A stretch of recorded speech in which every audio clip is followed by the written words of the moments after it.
ar mais um capítulo do Conexão Famílias Atípicas, esse podcast idealizado pela FEBEX, que tem esse intuito, né, de criar essa ponte entre vocês que estão aí nos assistindo, nos ouvindo, e nós aqui, né, pessoas falando de realidades atípicas.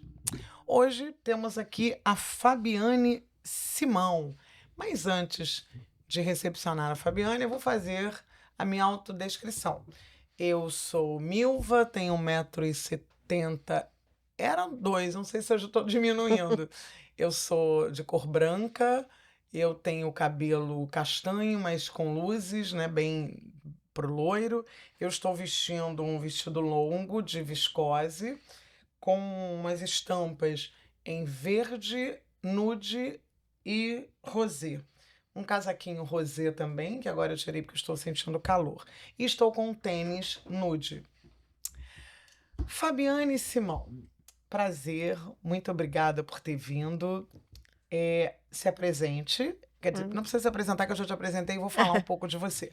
Faça sua autodescrição primeiro. Claro, bom dia, obrigada pelo convite. Bom dia a todos que estão nos assistindo. Sim. Eu sou uma mulher branca de 1,58 m, tenho cabelos loiros na altura do ombro, tô com um macacão preto, um tênis cinza, gelo, um óculos com armação transparente preta, tenho olhos azuis e tenho 46 anos, esqueci de falar a minha idade. E é loira mesmo, gente, não é loira como eu, não, de farmácia. Bom, Fabiane Simão, ela é professora de português e italiano e inglês também? Não. Não, português e italiano. Italiano é, por sinal, uma língua belíssima. Sim. Ela, além de ser professora, ela acabou, depois ela vai explicar, também caminhando aí para a área de fisioterapia, que é uma área belíssima.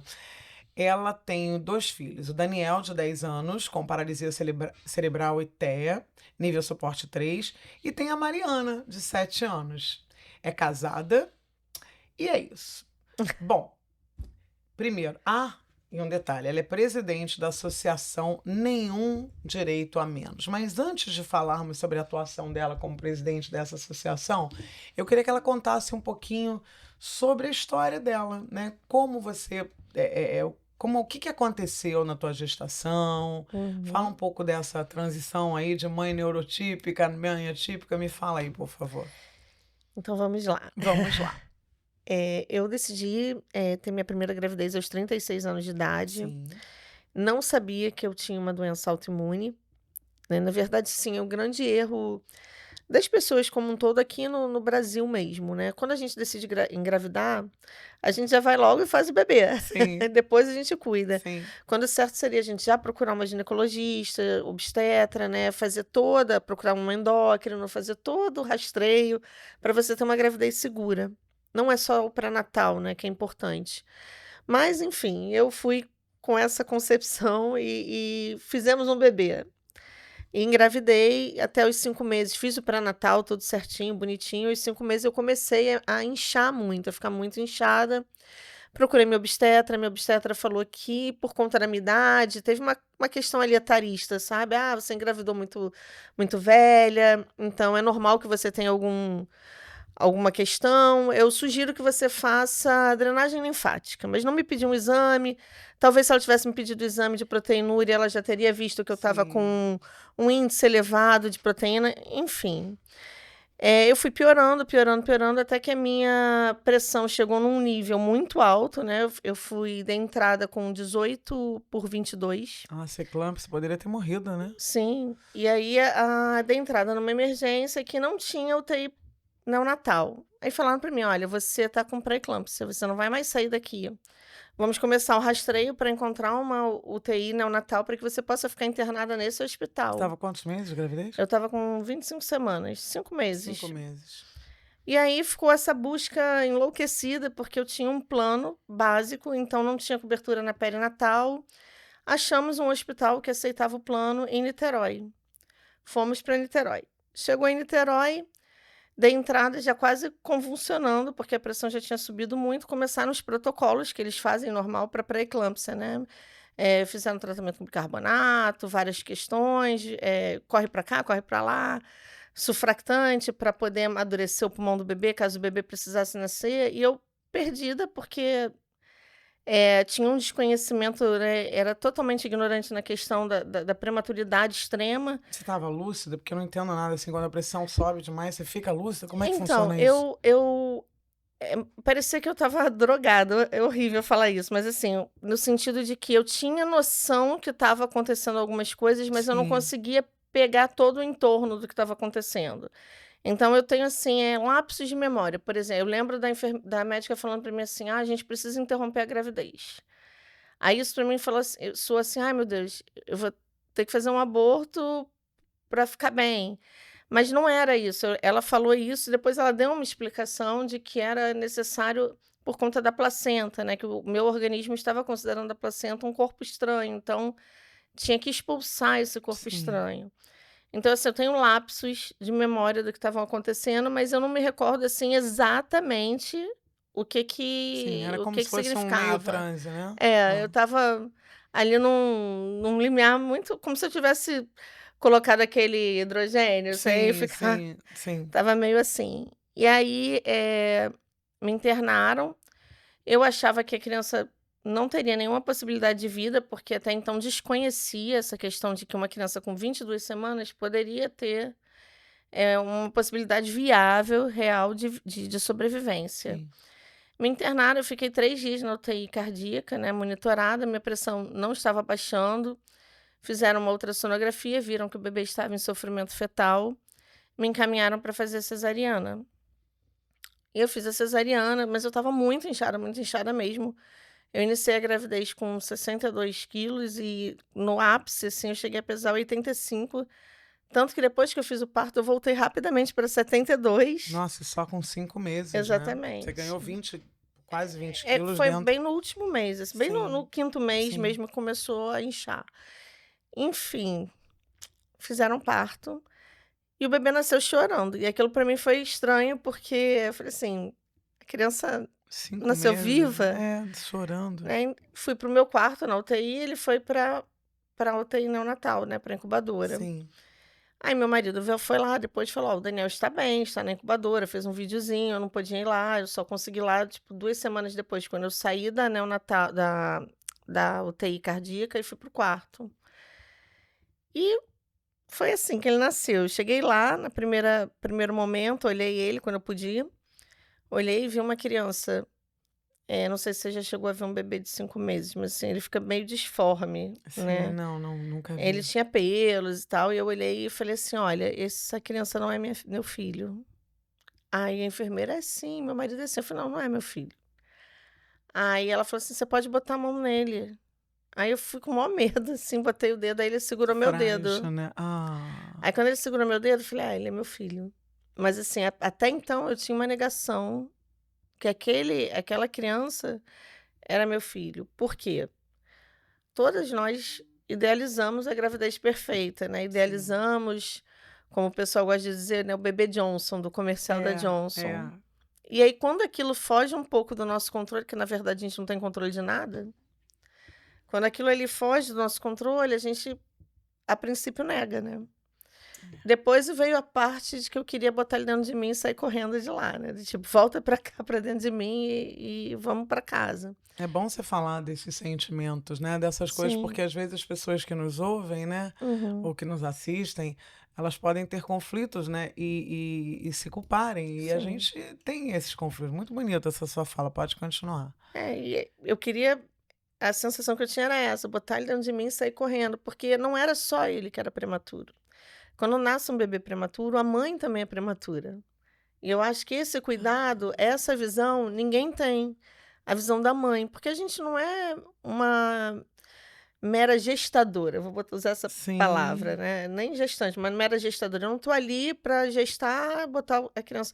Eu sou uma pessoa você também. não é uma cápsula, né, Sim, para além da gravidez, existe uma mãe. Então, quando a criança nasce prematura, a mãe também é você não prematura. está preparada. Não, Nossa, que coisa profunda né, que você falou, ma nunca tinha pensado nisso. porque você não tinha expectativas, expectativas foram criadas, expectativas foram frustradas, da mesma maneira que, eu costumo dizer assim: "O Daniel ficou entre a vida e a morte", mas eu também fiquei entre a vida e a morte, né. Aí a gente faz uma brincadeira lá em casa, porque não foi a primeira vez. E aí a gente brinca dizendo que a gente é Highlander, que a gente só vai morrer quando cortarem nossa cabeça, que a gente não... É que nem meu cachorro, eu digo que ele não é imortal, ele é imorrível. Isso aí. É. Foi basicamente isso. Daniel precisou de uma internação prolongada. Tivemos na UTI um surto de Acinetobacter, que é uma bactéria multiresistente. Acinetobacter. Netobacter. É uma bactéria multiresistente, hospitalar, ela tem resistência a antibióticos, são antibióticos específicos, né, para você poder fazer a contenção dela e Sim. até a posterior eliminação. E ele ficou muito grave, a gente não podia tocar e tal, ficou muito grave, ele e as outras crianças, ele ficou entubado durante 5 meses. E eu comecei a ter uma busca ativa na internet do que poderia estar ocasionando aquilo. E aí entrei em alguns grupos, tive dificuldade de encontrar, porque os grupos brasileiros têm uma religiosidade muito forte. Sim. Eu não sou contra nenhum tipo de religiosidade, inclusive tenho a minha. Sim. Eu acredito que isso te fortaleça, sim, a você superar os obstáculos, superar as questões. Mas é que tudo era assim. Ah, meu bebê tá assim. Ah, não se preocupa não. Deus vai cuidar. Se for da vontade de Deus. E às vezes a gente queria uma informação científica, porque eu acredito que Deus capacita as pessoas para estudarem, para serem médicas, no sentido de que... senão ele não teria nos dado uma inteligência, um intelecto, Exatamente. né? Aí já não é um problema dele se a gente não vai atrás, né? Ele não tem nada a ver com isso. Exatamente. Bota na conta de Deus umas coisas que não tem nada a ver. Vai. E aí encontrei... Nos Estados Unidos era muito frio. Eu encontrei acolhimento num grupo de Portugal e um grupo do México. Em Portugal achei um menininho que passou pelo mesmo processo que o Dani e traqueostomizou. E ele conseguiu ir para casa. E aí passou a ser meu objetivo, traqueostomizar o meu filho. E eu sei que pode parecer chocante alguém ouvir isso, porque a traqueostomia a gente tem uma imagem muito ruim. Aquela coisa aqui, assim, alimentação, que é muito forte, da né? tráqueo. Porque normalmente são pessoas mais idosas que acabam colocando. Isso é o que a gente tem no imaginário comum, no senso comum, né? Eu também pensava isso. Sim. Só que hoje eu vejo que tanto a traqueostomia, né, que a gente coloca aqui para respiração, e a gastrostomia que coloca na barriguinha para alimentação, eles são meios que vão garantir uma sobrevivência e uma qualidade de vida, que eu acho importante frisar isso. Não é só a sobrevivência, é ter uma qualidade de vida. Porque se você tem uma criança que não consegue comer via oral, e ela fica emagrecida, e com a imunidade baixa, se você tem uma gastrostomia, você alimenta aquela criança. Então, assim, são dispositivos que podem ser ou não retirados e que vão possibilitar à criança uma qualidade de vida. Então, pra gente, era interessante que o nosso filho tivesse uma qualidade de vida. Ele estava 5 meses entubado. Você falou que ele ficou 364 dias no hospital. Você saiu de quase um ano. Ele saiu um dia antes de fazer 1 ano de idade. Coisa, né? Tem uma coisa muito especial. Sim. E aí eu pedi para traqueostomizarem ele. Ele estava 5 meses entubado. Não é protocolo você ficar 5 meses. Um adulto normalmente fica 1 semana entubado. No máximo 14 dias. Uma criança, 2 meses no máximo. Ele estava 5 meses entubado. Nossa. E aí traqueostomizaram ele, aceitaram, traqueostomizaram ele, fizeram também a da barriga. Fez as cirurgias num único dia. Era uma criança muito grave. Ele, ao ser manipulado, a respiração dele, a saturação que a gente chama, né? A respiração dele caía muito. Então, era extremamente delicado. E aí começaram os choques de realidade, né? Ser prematuro não é só ficar no hospital, ganhar peso e ir para casa. Ser prematuro envolve várias questões. Muitas coisas que não desenvolveram, né? Exatamente. E que podem acarretar problemas. Então, ele ficou nesse período internado. Eu consegui trazer ele mais para perto de casa. Então, ele veio para um hospital em Jacarepaguá. E ali, naquele hospital, descobriram tudo que estava acontecendo, como ele estava. Iniciaram uma medicação com ele. E ele pegou uma pneumonia muito forte. Ele teve uma sepse. Eu não sei se todo mundo sabe o que é sepse. Sepsemia é uma infecção generalizada, né? Começa a atingir tudo, né, no corpo. Vai parando os rins, vai parando os órgãos aos pouquinhos. Sim. Ele teve uma sepse. Mas antes de descobrir que ele teve uma sepse, ele começou a gravar, pedindo para que eu saísse. Eu me retirei. E nesse meio tempo, eu soube que uma das eu vou entrar nessa questão só para explicar Não, o mas eu acho porquê. que a gente pode antecipar a pergunta, Tá, não, desculpa, da assim, só para experiência do Ambu, é isso? então, né, é porque Isso. eu não sei se todos sabem que o Ambu é um aparelho que você consegue fazer uma ventilação manual na pessoa quando ela tá com uma saturação Uma baixa. coisa que parece um balãozinho, assim, É, eu já vi você isso. coloca a máscara, enquanto Sim. alguém faz a massagem cardíaca, você ambusa, né, aperta, e é extremamente cansativo. E eu soube que a fisioterapeuta, ela ambusou o Daniel por quase 1 hora. E assim, eles investiram realmente na possibilidade de vida, a despeito de se terem todas as estatísticas contrárias àquilo, né, assim, o Daniel era uma criança que tinha uma probabilidade de 5% de vida. Eles investiram nesses 5%. E eu fiquei extremamente apaixonada pela dedicação e Dessa carinho da fisioterapeuta. fisioterapeuta. Inclusive, depois eu atendi os pais dela, quando eu me formei. Ai, que legal. E foi É. aí que você E aí eu resolveu. resolvi fazer fisioterapia. Aí dentro do próprio hospital, né, estava com ele lá, eu prestei alguns vestibulares e escrevi algumas cartas contando a minha história, pedindo bolsa, até que eu consegui bolsa de 85% numa faculdade. Ai, que lindo. E fui fazer fisioterapia, porque passei a tomar para mim a missão de querer fazer para o outro O o que bem que fizeram fizeram pelo para seu mim. filho. Mas eu também tinha a concepção de que se eu não conseguisse fazer a manutenção da vida de alguém, eu iria fazer com que ela tivesse qualidade de vida no fim da vida dela. Então eu comecei a fazer fisioterapia com esse objetivo, por conta do meu filho e pelo exemplo que eu tive, não só dessa fisioterapeuta, essa foi a principal, mas de toda a outra equipe que atendeu o Daniel dentro da UTI neo. E aí ele ficou esse período internado de 364 dias. Aí você falou que chegou um momento que você conseguiu levar ele para mais perto da sua É, casa, foi né? esse momento que eu levei ele para Jacarepaguá, que eu moro em Vila Que Isabel. você tem um relato bonito, porque Aham. a superintendente do plano, né, que na época ela tinha, se comoveu, né, se envolveu com a história, não foi isso? Ah, sim. A gente queria trazer ele para perto de casa, mas a gente não sabia para que hospital podia trazer. E a gente, dentro das possibilidades que a gente tinha do plano, né, num plano mais básico, eu tentava e não conseguia. Eu escrevi uma carta pro plano de saúde, na verdade não foi uma carta, foi um e-mail, né, mandei um e-mail e eu acredito que nada na vida é por acaso. Nada.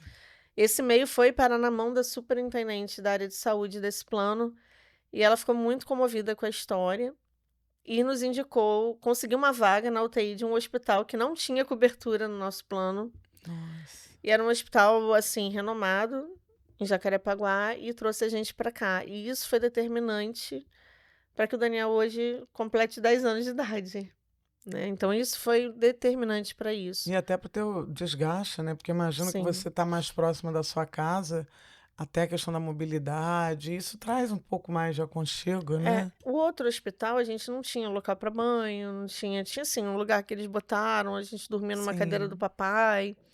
Esse hospital que a gente veio não, tinha um banheiro dentro do box, era uma outra estrutura, que aí é o que eu te falo da importância de reconhecer também a mãe como um ser humano que precisa de É cuidado, isso que eu ia falar. né, porque assim, a Você estava criança naquele processo, quer dizer, a cada mês que ele ia avançando, você também ia sim. avançando dentro da sua maternidade, né? Dentro desse preparo É, para entender tudo isso, e né? tem outras coisas que envolvem esse cuidado materno e que aí trazem pra gente também uma sensação de um misto de sentimentos, né.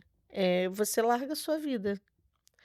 Você imagina você parar 1 ano da sua vida e ficar num hospital, Uau. né, por mais que você tenha uma pessoa, um companheiro para te auxiliar, mas aí a gente entra numa outra questão, porque a questão da solitude da mãe que fica internada. Por quê?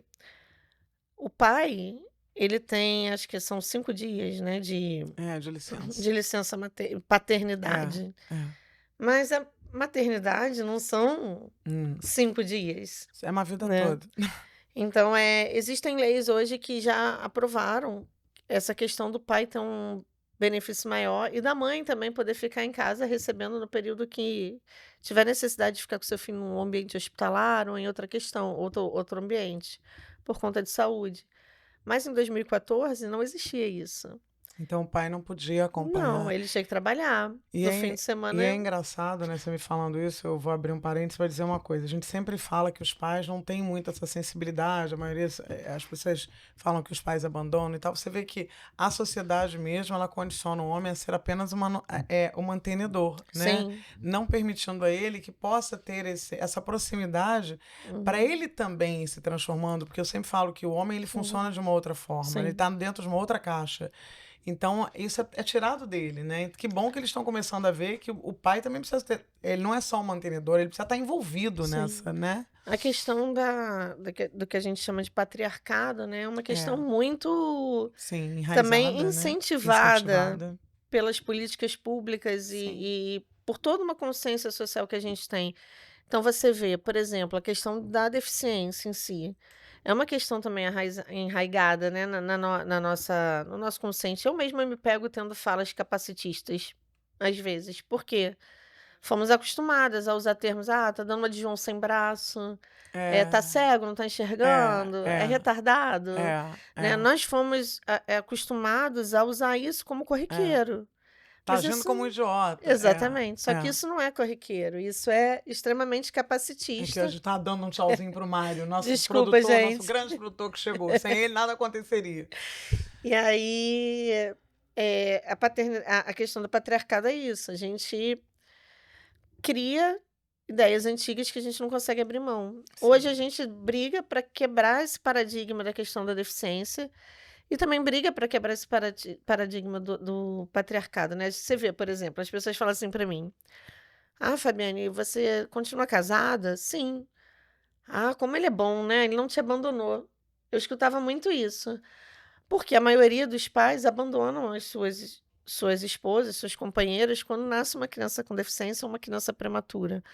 E aí um dia eu me revoltei com essa fala, eu falei assim: "Gente, mas ninguém fala assim pra mim. Nossa, a Fabiane continua aqui cuidando dele, como ela é boa, né." É, Por quê? Porque para as pessoas é minha obrigação, mas não era dele. é, Se ele estava ali, ele estava me fazendo um favor. é.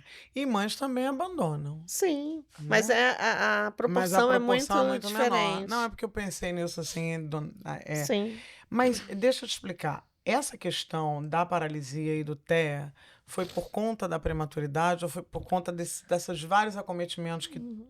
que aconteceram com ele durante a internação? Então, a paralisia cerebral foi por conta dele ter tido uma parada. Porque o que Uhum. que é a paralisia cerebral, né? Tem até um tabu muito grande em relação à paralisia. As pessoas usam o nome encefalopatia não progressiva da infância. Porque a ideia da paralisia cerebral, quando você escuta paralisia cerebral, você acha que a pessoa ela é incapaz de fazer qualquer coisa. Ela Sim. paralisou ali. Mas não é isso. Existem mais de 100 tipos diferentes de paralisia cerebral. Isso depende da área do seu cérebro que Que foi foi a. acometida. Uhum. Então, assim, no caso do Daniel, ele teve múltiplas lesões, mas não pegou, por exemplo, o cerebelo, que faz a parte motora, então ele consegue andar.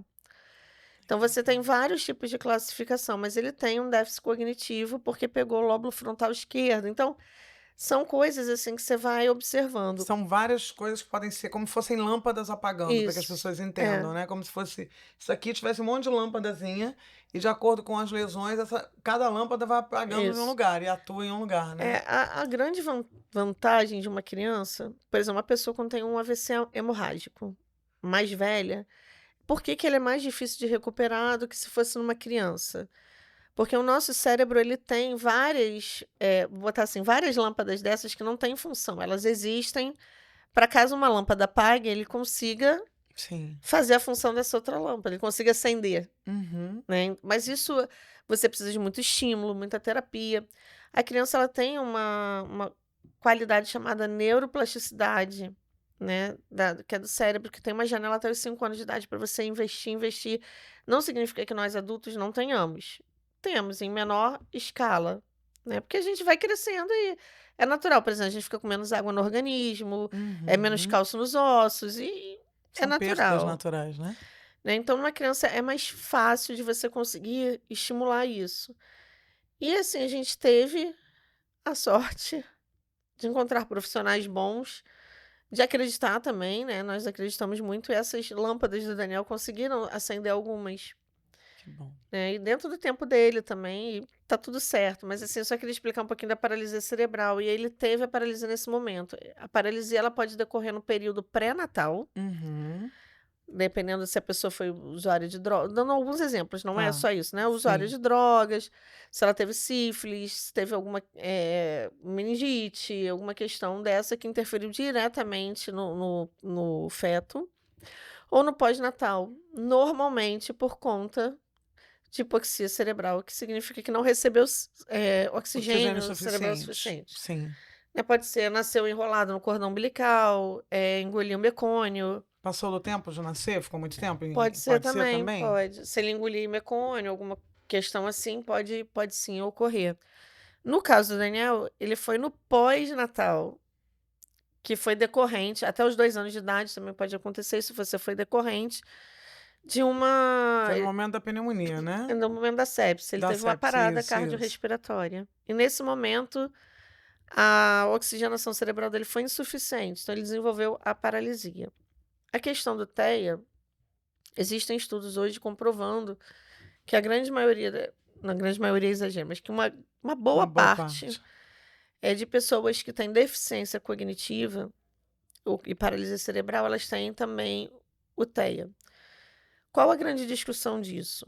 Uma pessoa com deficiência intelectual, né, paralisia cerebral, caso do Daniel, ele pode sim ter espectros autísticos. O que isso significa? Ele precisa se autorregular, ele se autoagride, ele tem um atraso que esbarra em alguns espectros, Estereotipias também, né? estereotipias, então esbarra aí.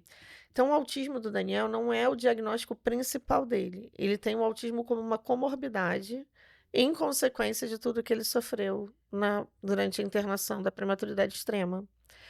Então, é considerado um nível de suporte 3 porque ele usa fralda ainda, ele não fala, ele não come sozinho, ele ainda come pela barriguinha, está aprendendo a comer pela boca, ele não se veste sozinho, Ele interage? interage, ele entende tudo que você fala. É, Se você falar, mas assim, ele tem um repertório um pouco mais sim, limitado. claro, claro. Mas se você falar, ele está começando comunicação alternativa com Sim, tablet. sim. Então, por exemplo, se um autista sem a comorbidade dele precisa de um tablet com um repertório maior de palavras, o Daniel Uhum, precisa de menos. sim. Então, normalmente ele entra, quero comer. Aí ele vai marcar a comida que ele quer. Entendeu? Isso é muito bom, né? Mas assim, é bem É menor, bem né? menor. Mas ele, pelo menos, ele Sim, diz o que ele quer, né? Isso pra sim, você deve ser, sim, né? sim, sim. É Ele gosta, muito. quando ele quer ligar a televisão, ele vem com o controle, fica assim, te dá o controle para você ligar. Quando ele quer trocar o desenho, ele fica assim, você já entende. Então, Ah, tipo, é já deu, né? isso Já aí. deu. E deixa eu te perguntar uma coisa. Você depois. Ah, não, antes eu tenho uma pergunta. Durante esse processo todo, que com certeza é muito desafiador para você e para ele, né? Para o pai, para a família, eu queria saber se teve algum conflito dentro de você, assim, sobre, será que, né, ele está sofrendo tanto que eu fico imaginando como mãe Uhum, ver um bebê sofrendo desse jeito, porque é um sofrimento, né? sim. Furado, é invadido. Passa alguma coisa na cabeça da gente num momento desse? Então, durante esse período que ele ficou em intercorrência, né, que ele teve várias intercorrências, eu cheguei a solicitar que a médica não interferisse mais, deixasse ele ir. Uhum. Porque ele tinha, durante esse período, choque séptico, né, que são os ápices, assim. E aí eu falava assim: não faz mais nada, pelo amor de Deus, porque ele estava todo furado, ele já tinha catéter em tudo quanto é canto, a veia dele já estava ressecada, já tinha feito dissecção.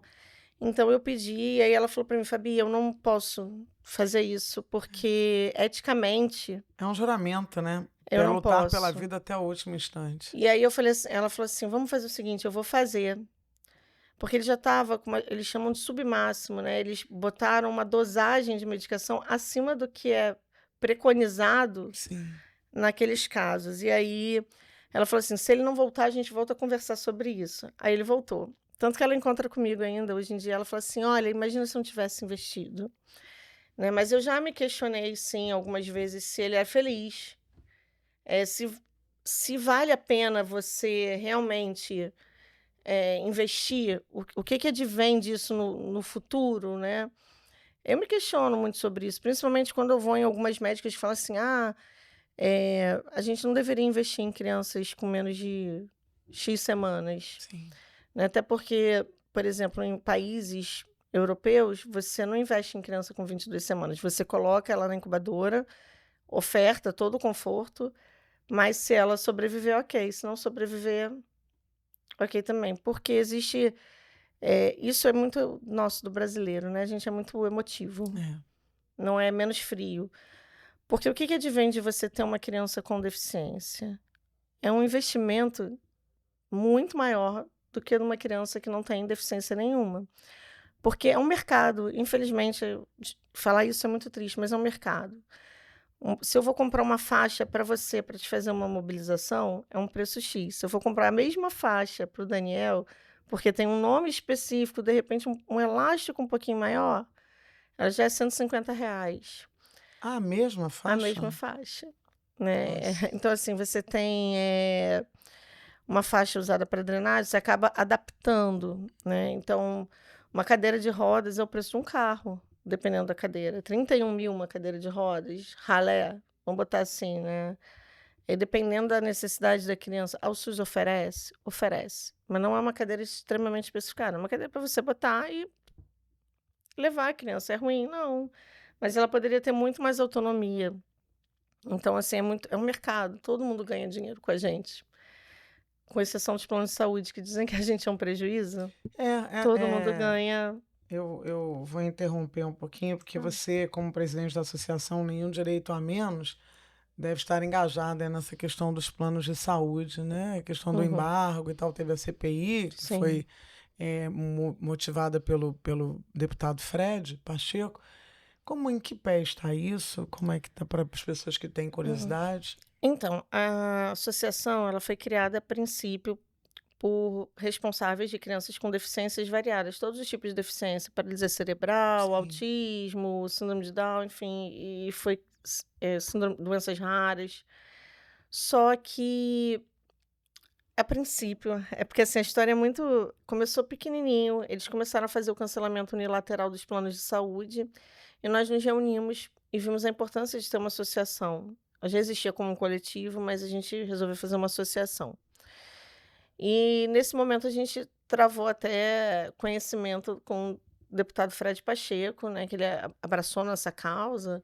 Ele parece ser uma Ele, pessoa muito, assim, né, sim, realmente imbuída nessa é, questão de sim. forma fervorosa. Ele é um grande defensor. A gente também teve apoio da vereadora Luciana Novaes, que ajudou a gente bastante. E o deputado Fred tinha se comprometido em fazer a CPI dos planos de saúde. Realmente ele travou uma guerra árdua nesse meio tempo, né, para conseguir, instalar essa CPI, conseguir o apoio do Bacelar, e enfim. Essas questões, esses meandros políticos foi Uhum. necessário fazer. E a CPI ela era uma grande esperança para a gente conseguir, desnudar, né, o que está acontecendo por trás da alegação de que não existe lucro. O plano de saúde Saber diz de fato o que exatamente. acontece, né? Ter a verdade, né? E isso iria ajudar muita gente, porque o que acontece hoje no Brasil, os planos de saúde, eles querem ver lucro acima de lucro o tempo todo.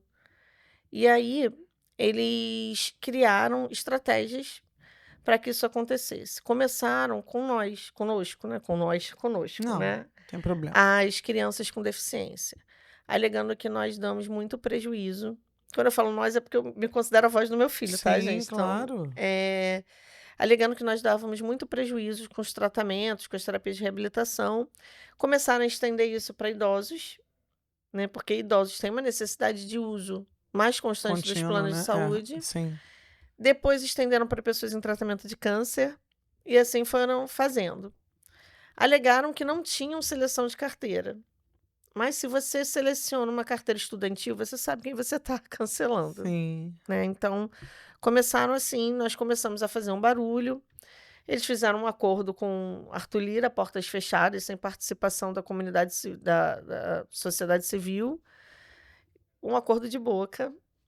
E o que está por trás desse acordo de boca? A instituição de planos de saúde mínimo.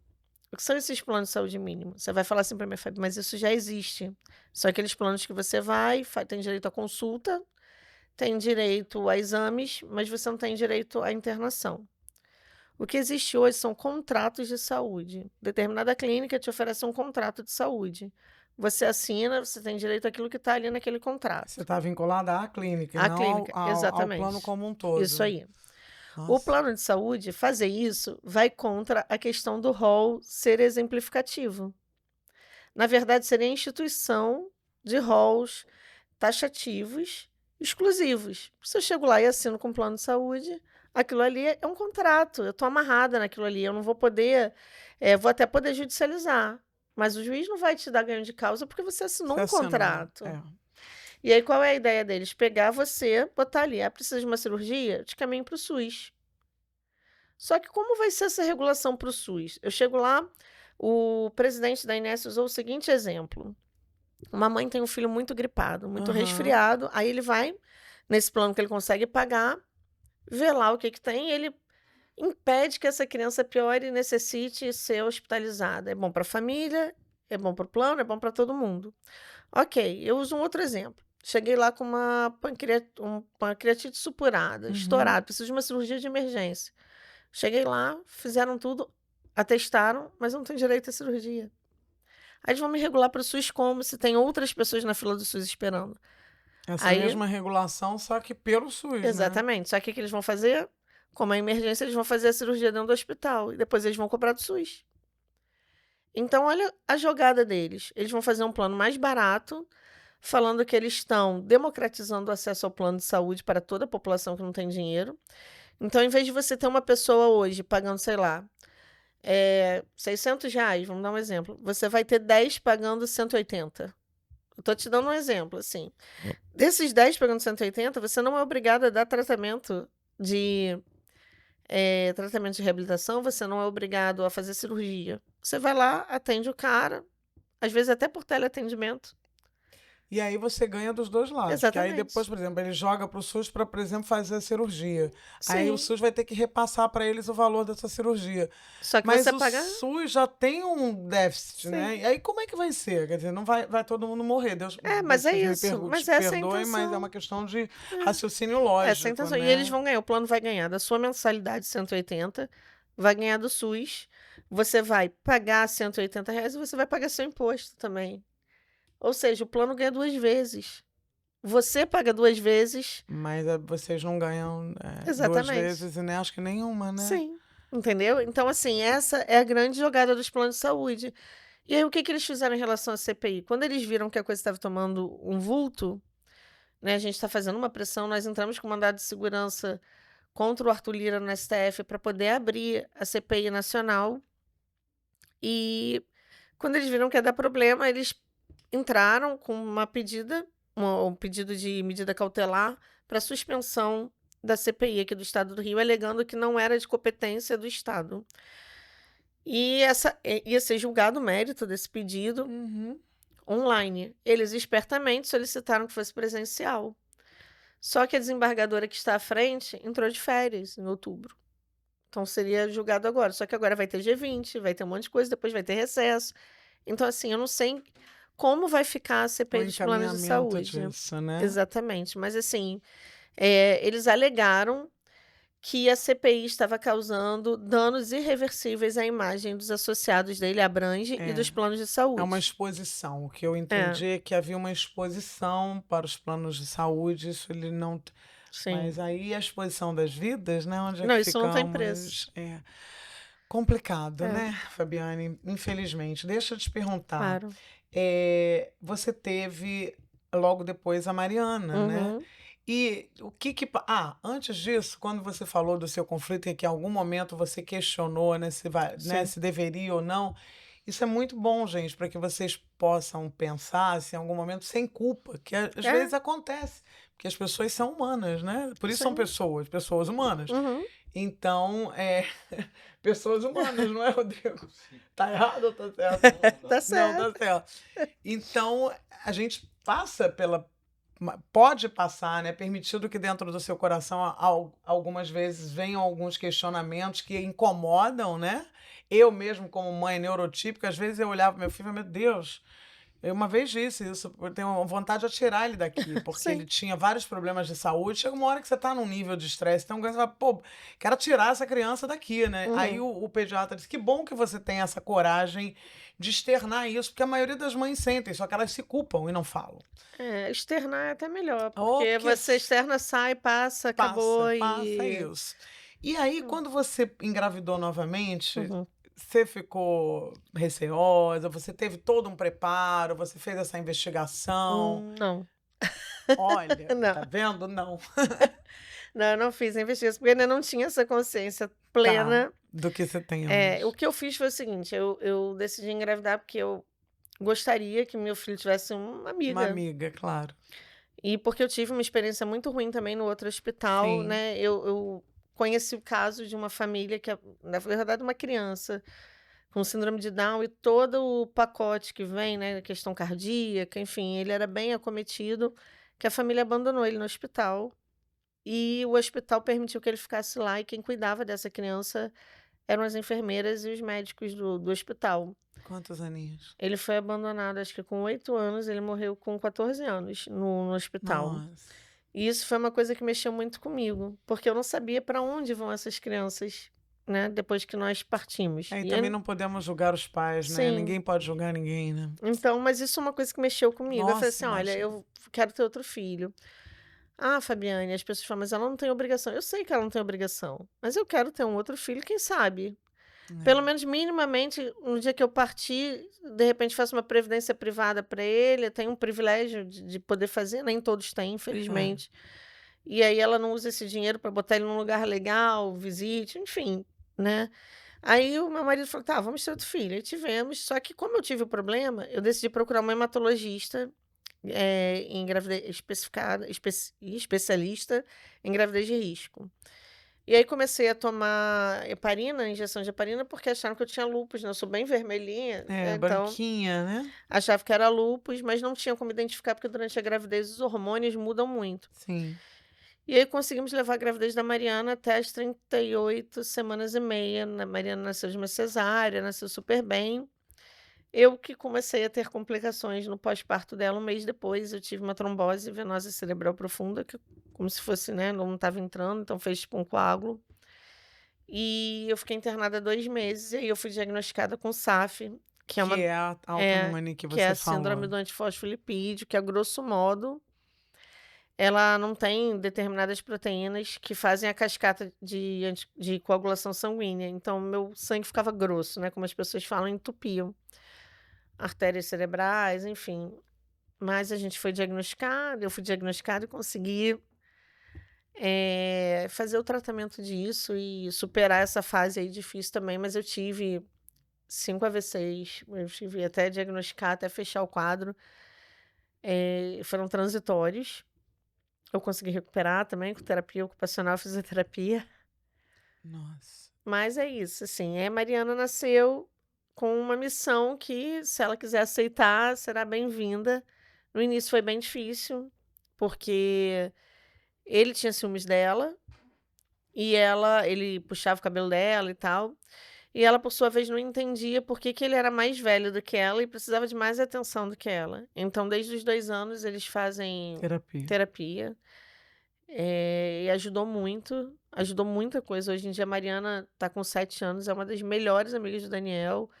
Outro dia eu estava dormindo Eu ia cansada, falar pra você contar isso, gente. É linda essa história. Conta pra eu gente, cheguei do Viviane. trabalho cansada e deitei na sala, ela passou, apagou a luz, e aí quando eu acordei ela falou assim: "Mamãe, olha, eu apaguei a luz, eu já troquei a fralda do Dani, botei a fralda dele, já dei a dieta dele".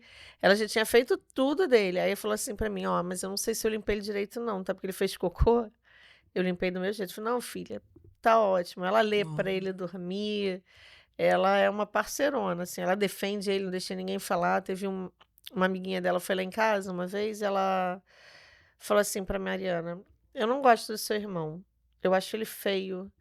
Aí ela: "Mas por quê?" "Porque ele fica me olhando". Aí ela: "É o jeito dele, ele não sabe falar e tal". Aí ela: "Eu não mas eu não gosto dele".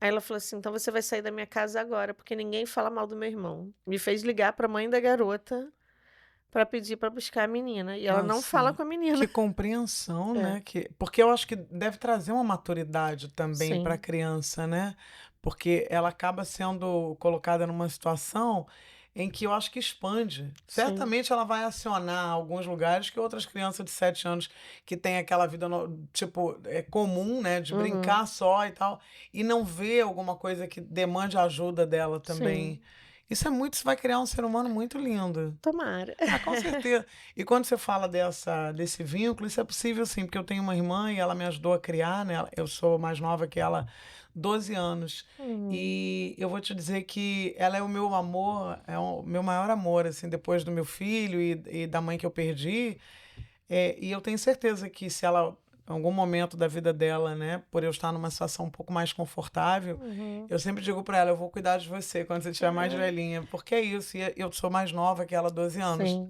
Quase, né? Ah, irmãos se cuidam. Ah, se cuida e se amam. Agora você é professora, né, que também é um outro desafio. A sua história é que história, gente! Eu até nem vi que horas a gente começou, eu Nem eu preciso vi. ver, porque senão a gente passa, né. Já estamos, nossa, quase no final. Eu Mas falo vamos muito falar. também, Não, mas desculpa. você falou coisas maravilhosas. Primeiro, eu queria que você falasse um pouco, da realidade das escolas hoje. Você é professora, você, eh,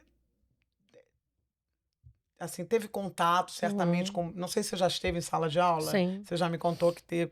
Então eu queria que você trouxesse um pouco essa visão, porque você falou que lá no CAPES o Daniel tem uma realidade que é maravilhosa.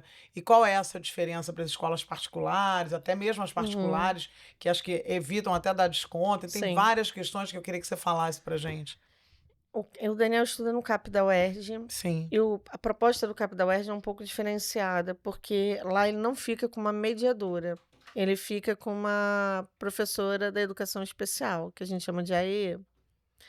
Essa professora acompanha o Daniel em tempo real, não é uma questão de contraturno, ele acompanha ele, dentro da sala de aula, durante a aula, e sim. ela vai fazendo as adaptações, adaptação de conteúdo conforme a necessidade dele, adaptação de mobiliário conforme a necessidade dele.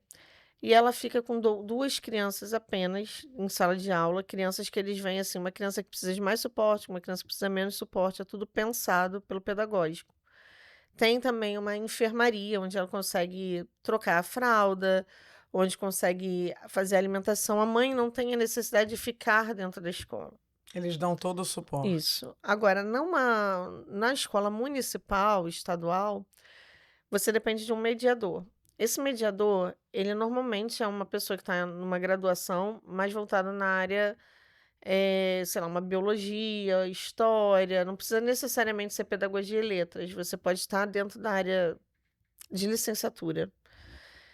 Só que nem sempre esse mediador existe. Muitas vezes você fica sem, muitas vezes a mãe precisa judicializar. Então, na ausência desse mediador, quem fica é a mãe. Uma outra questão é que o mediador, ele não é obrigado a fazer a higiene pessoal da criança. Trocar uma fralda, dar uma alimentação, ele não é obrigado, ele tem que acompanhar essa criança ali. E aí, às vezes, a mãe também precisa ficar. Muitas dessas escolas, eu tô falando mais da rede pública, não tem um trocador ideal, não tem nenhum banheiro adaptado. Então, assim, isso cria muitos obstáculos para essas crianças permanecerem no ambiente escolar. A escola particular, elas acabam negando matrícula, embora não seja, legal você negar, mas elas criam estratégias do tipo: "Ah, nossa cota de alunos, assim, já está cheia, nossa cota". Teoricamente, elas deveriam fornecer um AE, um mediador, não oferecem. E quando oferecem, te cobram uma taxa extra. Então a inclusão existe? Existe. Ela é 100%? Não. Ainda falta muito para a gente engatinhar. E atualmente a gente ainda sofre muitos ataques, né? Por exemplo, existe um projeto no MEC que quer acabar com o acompanhante especializado, que é o AEA, Eles agora acham que você pode ter segundo grau e ficar com a criança. Não é que uma pessoa que tem o segundo grau, ela seja incapaz, mas são crianças que têm umas necessidades peculiares. Específicas, né? Exatamente. Então precisa Então você acha ter, que tem que ter uma capacitação para além, sim, né? muito mais.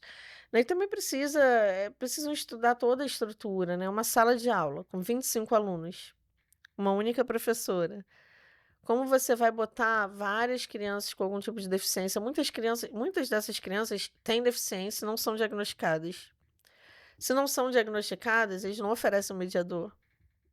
Mas se você não tem um diagnóstico, e aí a gente incorre em outras questões. Então, por exemplo, uma criança com TDAH. O TDAH não é considerado deficiência, mas ela tem as necessidades dela. É o que a gente chama de uma deficiência oculta. Você não vê, mas ela existe. Ela tá lá, Ela né? tá lá. Então, é só um exemplo, né, disso, assim, E na Todd. verdade é um prejuízo para todos, né? Sim, Porque nem evolui a pessoa, a criança típica, e nem evolui o neurotípico, sim, porque com certeza isso vai gerar várias questões ali dentro do aprendizado, né? Da sim, sala de aula, até mesmo desafio para a professora, né? Sem sim. uma ajuda, E aí, muitas vezes, a professora. tá? Muitas vezes não, né? A pessoa não é. Enfim, não tem má vontade, mas não tem capacidade de Sim. mão, de braço, de tudo para fazer, né? Mental e, enfim, é bem complexo.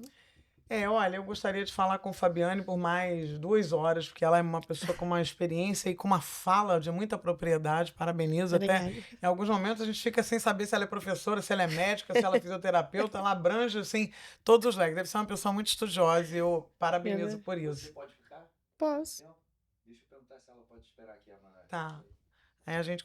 E aí, de qualquer maneira, a gente vai fazendo como se fosse um Uhum. encerramento, depois a gente corta, né?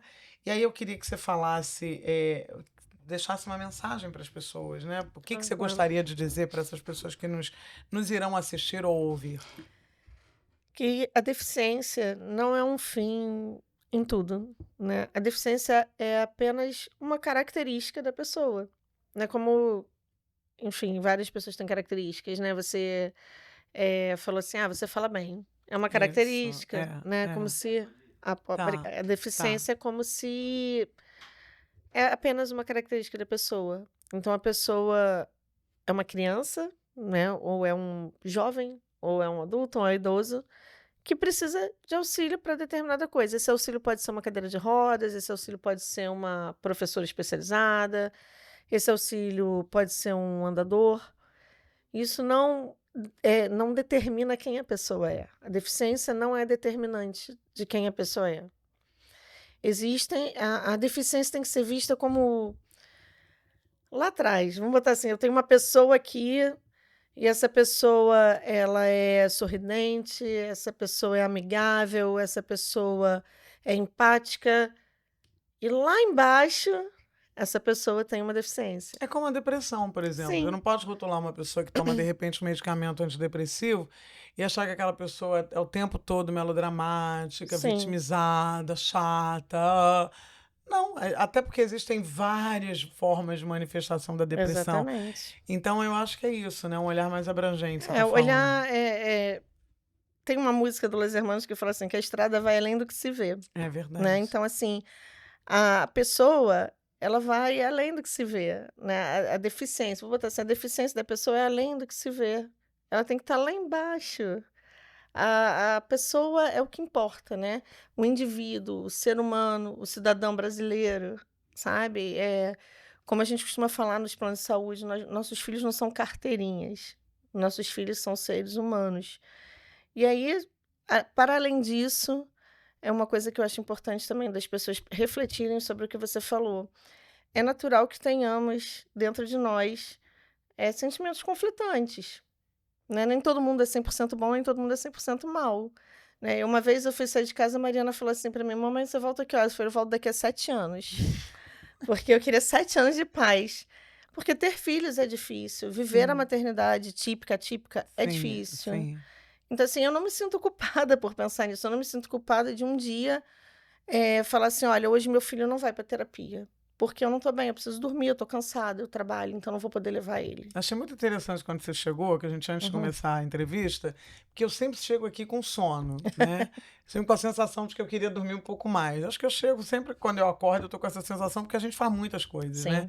E aí você falou assim, ai, eu tô morrendo de sono. Eu falei, você dormiu mal? Não, eu sinto que eu precisava dormir mais. Isso me trouxe um conforto, né? Porque às vezes a gente acha que aquilo que a gente sente, os outros não sentem, né? Não, a Por isso gente que eu acredito na proximidade, que sim. é através da proximidade que a gente vê identificações, né? Sim, sim. Então, assim, o recado seria esse: sentiu tristeza profunda, procure ajuda, procure um psicólogo. Eu faço análise também, faço análise desde antes do Daniel ter nascido. É uma coisa que me auxilia muito a ter clareza, a aprender a lidar com o que eu sinto, a conseguir hoje identificar o que é uma tristeza, o que é uma depressão, quando eu preciso de auxílio, se eu preciso de um medicamento. Não é pecado, não é crime, Sim, não te determina. não te determina. Né, a sua necessidade ali, a sua depressão, sua tristeza, o seu sentimento dúbio, não determina quem você é. Você vai continuar sendo uma boa pessoa, uma boa mãe, uma boa profissional. Querer dormir não te faz ser preguiçosa, né, é uma necessidade que seu corpo tem, pronto, e tá tudo bem, Com sabe, é certeza. sobre isso. E também você falou que a questão da realidade das doenças raras nas comunidades, né? Acho que você Uhum, faz um trabalho de fisioterapia, que isso, você falou que você atende algumas pessoas e algumas estão em localidades assim de vulnerabilidade, sim. né? E o que que acontece? Que você falou para mim, eu queria que você trouxesse para as pessoas. Eu queria só frisar uma questão. O fato da gente lutar pelo plano de saúde não significa que a gente não lute pelo SUS. Porque existe uma Claro. confusão muito sobre isso. Ah, você tem que lutar pelo SUS. Eu acho que as pessoas precisam ter um entendimento que quando a gente luta para permanecer no plano de saúde, a gente também está lutando diretamente pelo SUS. Claro, para não Sobrecarregar. sobrecarregá-lo, né? Porque, assim, o sistema de saúde é um só. Só existe um sistema de saúde. Existe o SUS e existe a saúde suplementar, que é a saúde, o plano de saúde, a Sim. privada, a rede privada, que vem para atender o que o SUS não dá conta. Então, assim, o SUS não dá conta de crianças atípicas. Isso é uma realidade. Não existe tratamento especializado, não existe nem Às neuropediatra. vezes não tem nem laudo, né, porque não tem Exatamente. e não é porque não está preparado, Então, a saúde suplementar suplementa essa ausência, essa carência. e ninguém está criticando também o SUS, porque ele Exatamente. também deve ter demandas absurdas que a gente não sabe, né, Então, e eu trabalho para o SUS. então, você Eu deve trabalho para saber o que não é SUS. fácil. Eu trabalho num projeto que faz o atendimento domiciliar de pessoas que tiveram alta hospitalar ou que precisam de alguma urgência maior, né? Todas as Mas idades? todas as idades. No caso, eu, nesse momento, ele atende todas as idades. Sim. Idosos, jovens, crianças. Eu sou pediátrica, eu sou fisioterapeuta pediátrica, então eu atendo crianças. Eu atendo crianças que moram em comunidades da zona oeste do Rio de Janeiro e vivem numa hipervulnerabilidade social. Então, são casas que não têm um ar-condicionado, não que isso seja determinante, mas Sim. no caso da pessoa ter uma deficiência ou uma doença rara, que ela fique num respirador, que ela use uma traqueostomia, que ela use alguma coisa que ela precise de um suporte maior, precise de um conforto maior, isso não existe.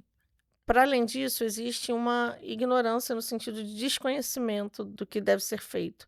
Então, por exemplo, atendemos uma pessoa que faz diálise peritoneal. Ela foi para casa fazendo a diálise peritoneal. Se ela fosse para casa com um plano de saúde, ou se fosse uma família que tivesse uma condição social, iria uma enfermagem para fazer essa diálise peritoneal. No caso dessa mãe, não. Falaram para ela como acoplar, como fazer e mandaram ela para casa. Nossa, que susto, desculpa. Não ensinaram a ela que ela deveria usar uma luva, não ensinaram para ela nada. Então, assim, a mãe vai lá e faz na maior boa vontade, porque não vai Com os deixar o recursos que filho. ela tem e com o que ela sabe Exatamente. fazer, né. E aí, sem querer, ela vai e infecta o filho, sabe? Então, assim, a realidade do que a gente preconiza e do que a gente vivencia é totalmente distinta. Então, assim, infelizmente, a gente vê que pessoas que dependem exclusivamente da saúde pública, elas não recebem o tratamento e a reabilitação devida. E muitas acabam vindo a óbito. É porque você falou que existem casos que esse suporte teria que ser diário, né? Sim. E não tem Porque, por exemplo, vamos supor, vou dar um exemplo de uma criança mesmo. A criança tem paralisia cerebral, foi para casa em alta. O que eu preciso fazer? Investir nessa criança. Para pegar toda essa janelinha que eu falei lá atrás, da neuroplasticidade, e ela para conseguir tentar desenvolver. acender as outras as Exatamente. luzinhas. E aí eu precisaria fazer isso todos os dias. Aí você pensa assim, vou fazer 3 vezes na semana. Mas a realidade acaba que é uma vez ao mês. Porque são muitas pessoas, né? Exatamente. São muitas pessoas para poucos médicos, poucos fisioterapeutas. Uma outra coisa também que pesa é o salário que é pago.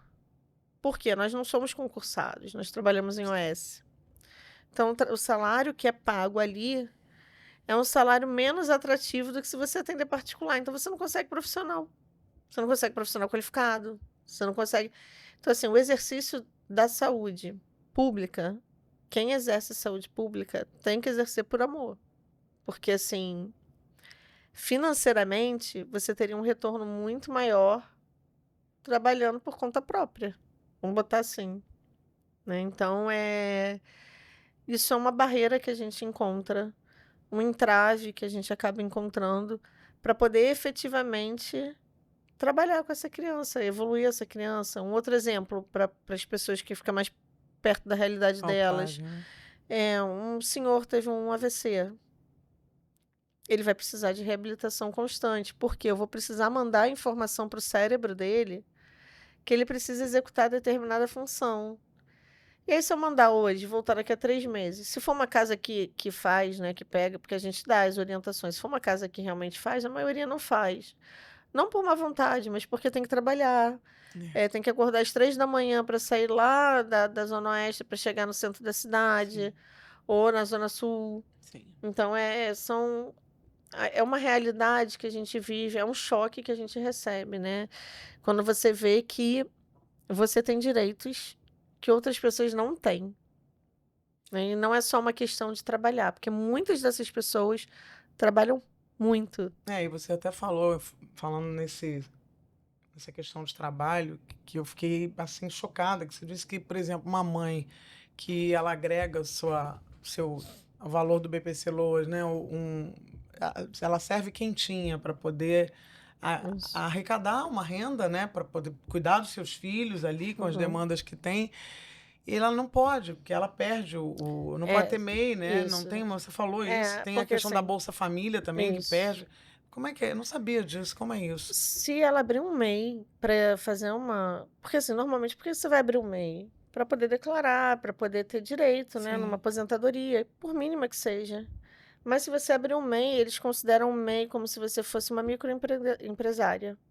Então, se você é microempresária, você ganha mais do que o LOAS. O LOAS BPC é um salário mínimo, que para a realidade de uma criança atípica não dá para nada. Não dá para nada. Crianças atípicas gastam minimamente R$6.000 por mês, sem exagero, entre medicação, alimentação, vestiário, terapias, né, se você for. Então, assim, um salário mínimo não dá para nada. E a mãe vai e pensa assim, vou vender quentinha. É uma coisa que eu faço em casa, não Sim. deixo de cuidar do meu filho, vou abrir um MEI. Eles suspendem os LOAS. A Bolsa Família, você tem direito à Bolsa Família, porque você tem direito à Bolsa Família de acordo com a criança, né? Quanto tempo você está ali. Então, vamos supor que você tem uma família 4 crianças, você receba a Bolsa Família para as 4 crianças. Aí vai ultrapassar um pouco o valor do LOAS. Aí você vai ter que escolher se você fica com LOAS ou se você fica com Bolsa Família. Você não pode ter o acúmulo de 2 benefícios federais. Então, assim, eu não sei como isso poderia ser trabalhado, se poderia ser criado, de repente, um auxílio estadual, municipal, né? E você conseguisse fazer com que isso fosse concatenado, porque é importante que a pessoa tenha uma condição.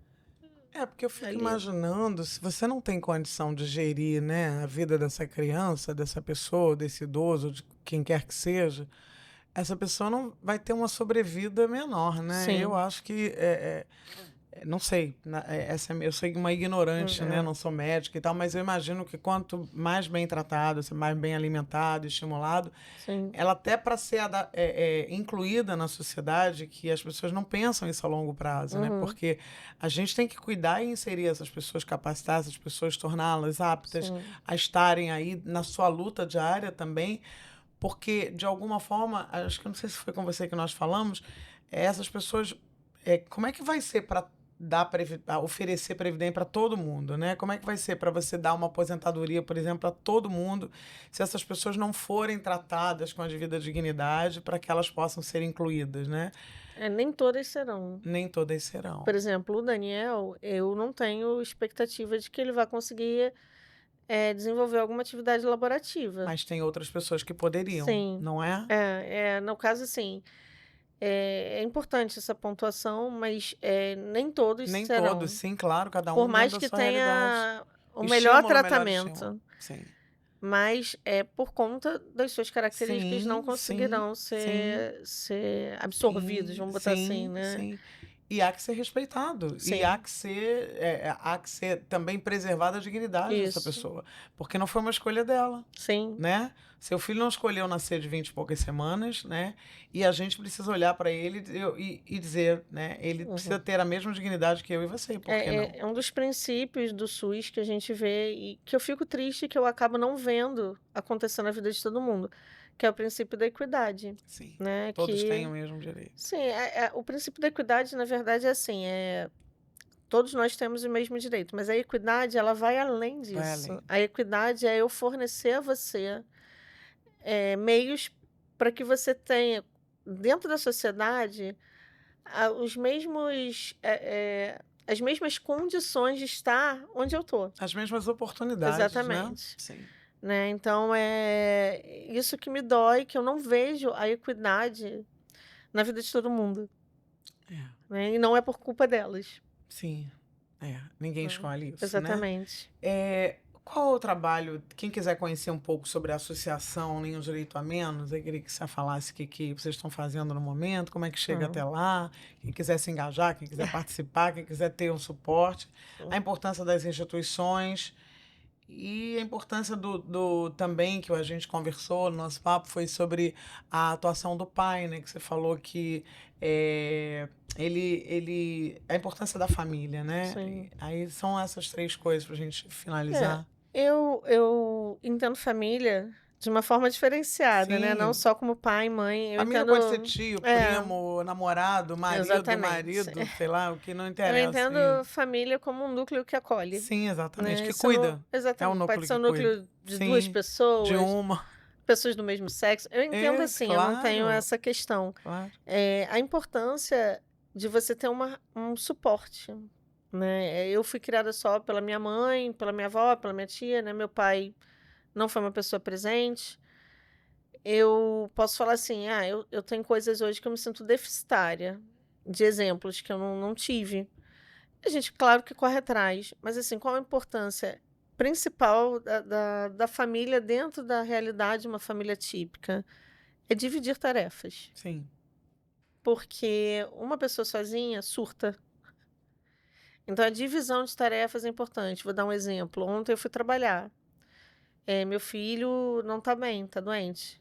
Meu marido está fazendo home office. Ele levou ele na emergência. Senão, eu ia trabalhar com a cabeça lá no meu filho, querendo voltar logo para casa para levar ele para emergência. Então, Sim. isso causa uma exaustão. Sim.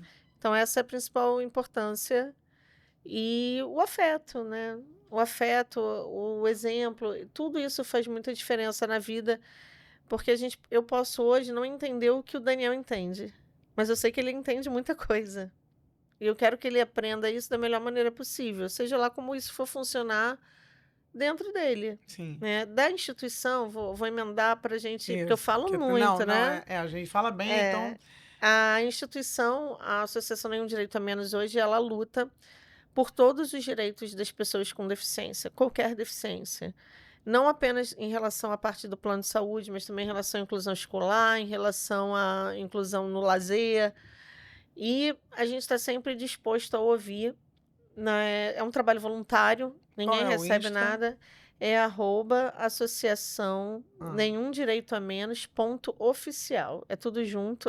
Associacão, É. nenhum direito arroba, nenhum direito a mais. A menos. Nenhum direito a menos, desculpa. .oficial. .oficial. Então, se você se interessou pelo trabalho da Fabiane, procure. Tá, Fabiane, isso. então, com certeza, dentro da tua instituição, você já fala de todas, né? A importância das instituições é um negócio que a gente não tem como questionar. É a importância da gente votar consciente, a importância da gente ter pessoas que sejam deficientes dentro dos espaços de poder ou pessoas que representam, né, que representam verdadeiramente a pauta da pessoa com deficiência nos espaços de poder, porque sim, a gente precisa, o que nós precisamos hoje é criação de políticas públicas que defendam o direito da pessoa com deficiência.